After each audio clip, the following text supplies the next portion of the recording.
आखिरकार mister brown अपनी बीवी की जिद के आगे मजबूर हो गए और एक रात के लिए भालू के उस बच्चे को अपने घर पर लाना ही पड़ा। यह बहुत अजीब था। मिस्टर ब्राउन के घर पर पहली बार कोई जानवर रहने के लिए आ रहा था और वह भी भालू। उस भालू का नामकरण भी मिसिज ब्राउन ने कर दिया था, पन्निंगटन। यह नाम भालू को भी अच्छा लग रहा था। अब घर पर आ गया था तो उसका नहाना भी जरूरी था।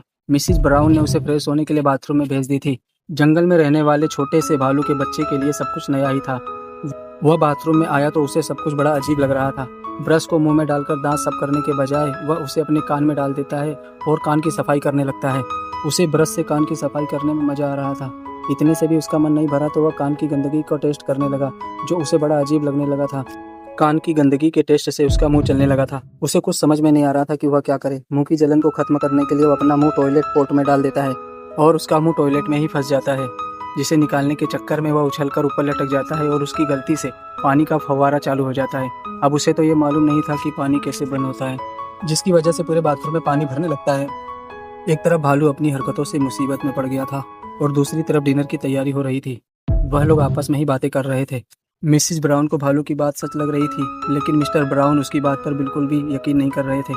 बच्चों को भी अपनी माँ से यह उम्मीद बिल्कुल भी नहीं थी कि वह एक भालू को अपने घर में लेकर आई थी। तभी सीलिंग से पानी टपकने लगता है। मिस्टर ब्राउन को आभास हो जाता है कि कुछ गड़बड़ हुआ है।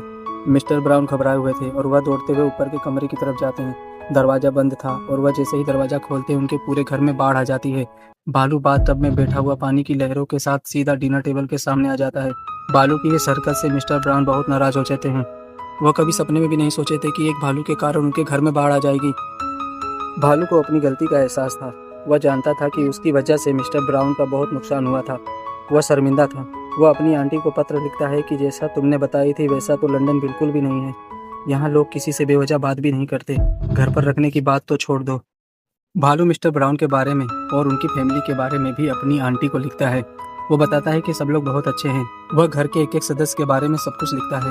वह बताता है कि अगर मिस्टर ब्राउन की फैमिली उसे ना लाती तो वह ना जाने कहाँ भटक रहा होता। वह अपनी आंटी को लिखता है कि मिसेज ब्राउन स्केच बनाती हैं। उनकी लड़की को एक लड़के से प्यार है और छोटे लड़के को वैज्ञानिक बनना है।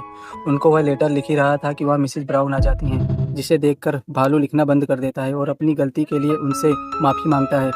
बात ही बात में वो मिसेज ब्राउन को पेरू आए खोजी के बारे में बताता है और उनकी दी हुई टोपी भी दिखाता है। मिसेज ब्राउन दिल की साफ थी। उसे भालू की बात पर विश्वास हो जाता है और वह उससे कहती हैं कि कल तुम्हें वह अपने दोस्त के वहाँ ले जाएगी जिसकी पुरानी चीज़ों की दुकान है। शायद तुम्हारी टोपी देखकर वह कुछ बता सके। उनकी बात सुनकर भालू खुश हो जाता है और एक नई उम्मीद के साथ जाकर वह सो जाता है।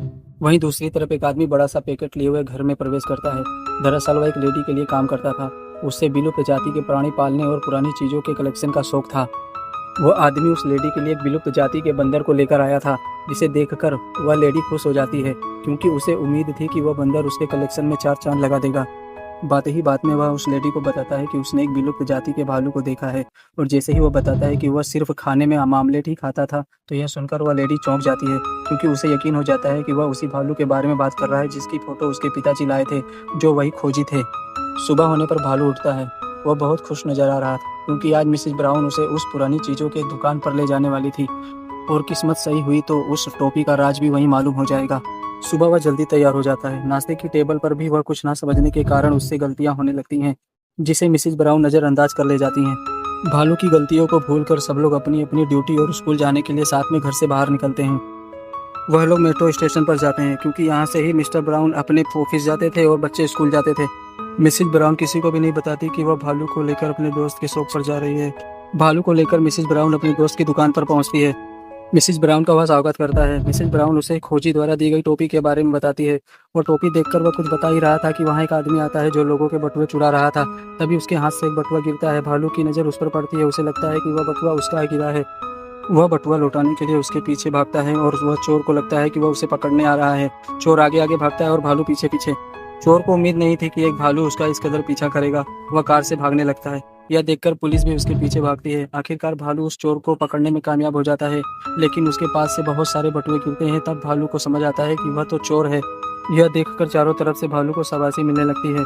उसकी बहादुरी देखकर एंटीक शॉप वाला भी खुश हो जाता है क्योंकि वह भी काफी दिनों से उस चोर से परेशान था।